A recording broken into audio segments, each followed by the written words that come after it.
Hey y'all, welcome back to Flat Tire Farm. It's a frosty morning this morning. Never mind the goats, as long as they see me, they figure it's snack time. So, went to fire up my Yamaha generator this morning, and it's running pretty rough. It's surging, sort of the and we're gonna get that fixed up today and get this thing running smoothly. Why don't you come along with us? So I've got the generator spun around here so I can get at my air box and the carburetor bowl here. Now, when you have a small engine that's surging in the way that I described, just a what causes that cycle and that surging is most of the time you're not getting an even adequate fuel flow. So what we're going to have to do is we're going to have to take the bowl off of this carburetor here and get the jets all cleaned out and get it all put back together, and it should run pretty clear. As long as we're here, we're going to go ahead and we're going to clean up our air filter, and then we're going to change the oil as well. Okay, I got you zoomed in kind of close here to where I'm going to be working. The first thing I'm going to do is I'm going to pull this bowl off the carburetor. I'm going to take this nut off here, pull that out so that I can get to the jets that I need to work on here.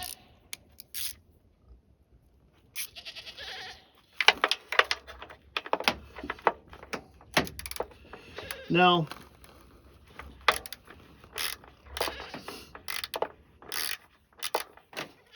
we live in Alaska on an off-grid homestead, so our only power comes from either the sun or these portable generators. So we put an enormous amount of hours on our generators. So having a generator that has a little bit of maintenance to be done on it is completely normal and expected. I've had this guy for about 10 years and it has run fantastically for us. I cannot say enough good things about this generator. This is a YAMAHA 2800i inverter generator, and we absolutely love it.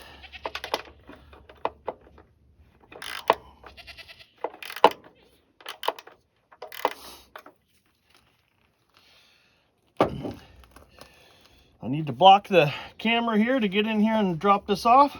So let me pop this guy off, and then we'll be right back. All right, now we've gotten this carburetor bowl off, and I found a bit of my culprit here, and I want to show you what I found here. So if you'll look in there, this little yellow thing right here, that is a piece of ice, okay? That will also block your carburetor from giving you a good, flow of fuel. So we're still going to clean it since we got it opened up. But we're going to go ahead and we're going to put a little bit of heat in with the gas too. So what happened here is this generator I have not run since the fall. It was a very, very wet fall. We got a little bit of water in that fuel somehow, and it froze and kind of got into the carburetor and kept it from running clearly for us. So here I've got my carburetor bowl off. This is the float right here, and right in the bottom there's a hole. It leads up into a little channel right up in there where the fuel will go up out of the carburetor bowl into there. Now, I don't have any carburetor cleaner or any pipe cleaners, which work quite well, and I've done this before. I have this little metal bristle brush that I'll get around the bottom of it, and then a piece of wire that I'll use to go up inside there and just make sure that there's no ice up into the that jet right there.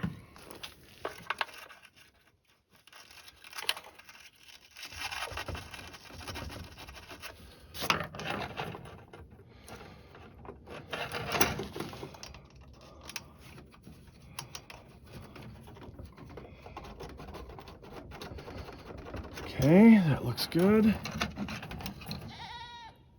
All right, now clean off my gasket here, and we'll get that carburetor bowl back on. All right, once again, I need to stand right where that camera is, so I'm gonna get this gasket back up in there and the carburetor bowl back on, and then I'll bring you all right back. I'll tell you what, there's nothing quite like 13-degree temperatures and having fuel on your hands to make your fingers get cold. All right.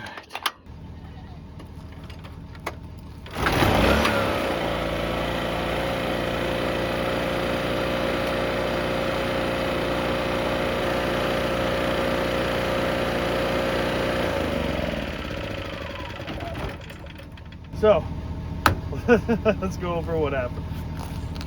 Okay, so as you might be able to tell from the lighting, it's a bit later. Here's what happened. So, I got it cleaned out, got everything together, and it still wouldn't fire up.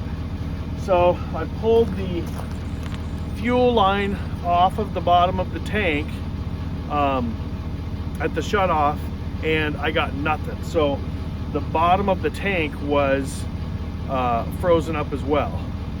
So at that point, I've got water in the shutoff, I've got water in the bottom of the tank that's iced up the outlet.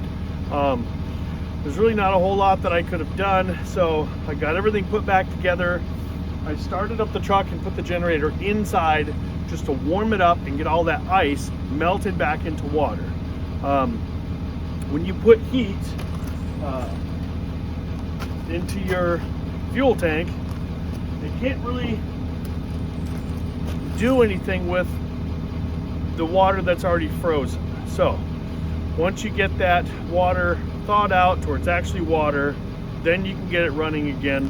What I'm going to do now is I'm going to add a little bit more heat into this tank and let it run through and get all that water out.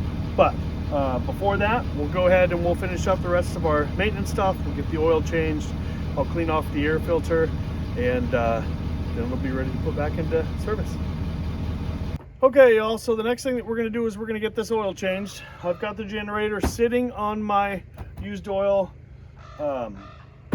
collector here. I do not throw away any of my used oil on the farm. We have projects coming up that we will share with y'all that we need that used oil for. So I ran my generator for a couple minutes just to warm that oil up some, make it flow a little bit better. And now I will open up my drain plug here.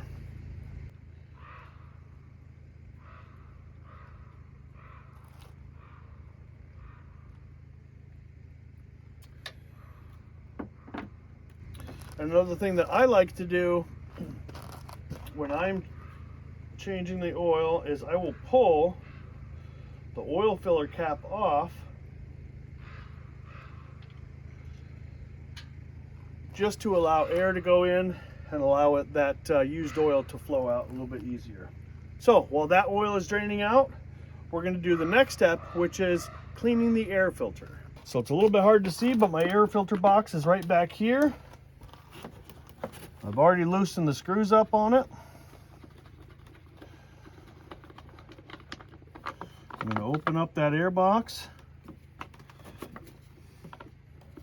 and pull the foam filter out of it.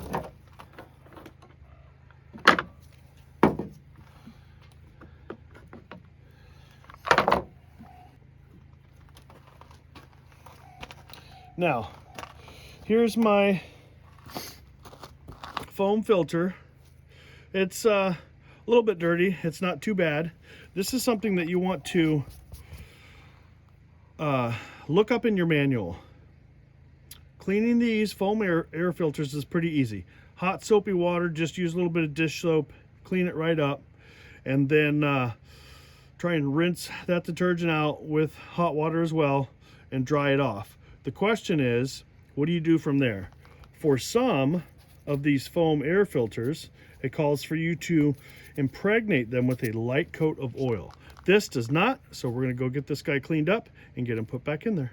All right, now I have gotten that air filter cleaned up with really hot, really soapy water, and then rinsed off again with really hot water. I dried it off as best I could, and now it's inside sitting by the wood stove, because we want that thing to be absolutely dry, because up here with how cold we get up here in Willow, Alaska, if there's any moisture, any water left in that foam, it will freeze and block the air from coming through. So now we've gotten all of our oil drained out. Let's get the new oil in there. I'm going to put my plug back in,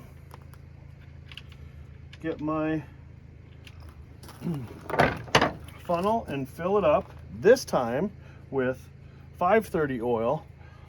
I generally will use 1030 weight oil in the summer months, and then when winter comes, I switch to a lighter weight oil, because winter startups are very hard on engines. So you want the oil that will still protect, and yet when they're starting the engine up, when it's really, really cold outside, it won't be so viscous that it won't be able to get around the engine quickly and avoid too much wear and tear on it.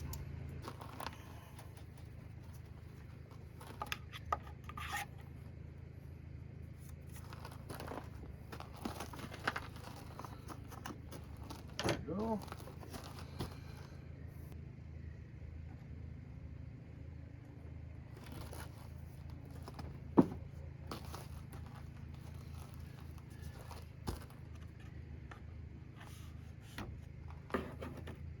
The oil has been changed.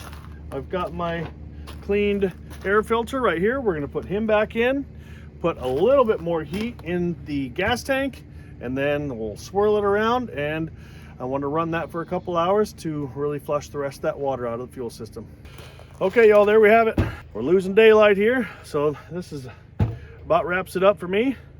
If y'all have any questions about how I maintain my generators during our cold Alaska winters, hit me up in the comments. I'd love to answer your questions. If you learned something or liked the video, do me a favor, tap that thumbs up down there, subscribe if you haven't, maybe even share a video with your friends. We'll see you next time, and until then, stay warm out there.